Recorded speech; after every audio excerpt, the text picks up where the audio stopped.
All right, so I'm about to install this rear shelf rack for the rear of my Jeep. Came in this box.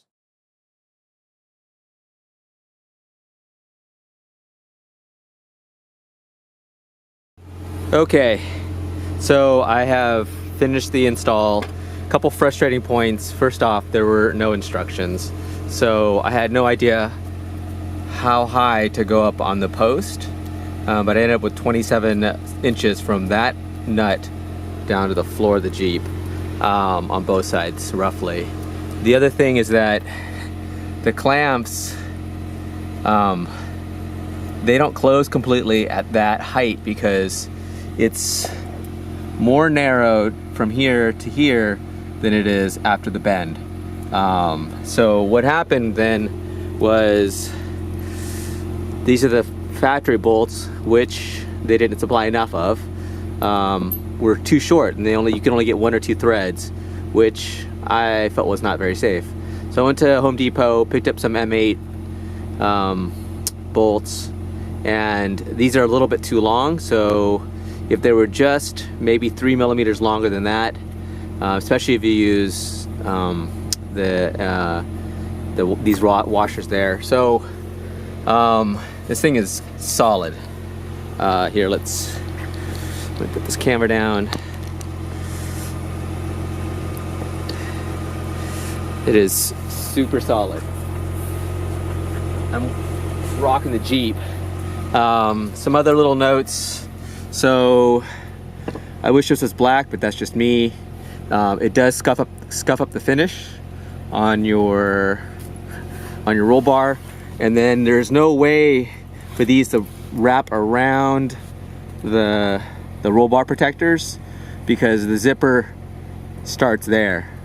If Jeep had reversed it and this is where it started, you could potentially keep this part open and then, sleeve it down on top of it, but Jeep didn't do that. So that's kind of annoying where this all bunched up like that. On the passenger side, the wire for that back light runs where this would be. So you have to pull out just the plastic attachment. Future upgrades to this, I think what I'm gonna do is I'm gonna create a cover, fabricate basically a mesh cover so that I can have additional surface area and a way to lock this unit. So I'm gonna get around to doing that.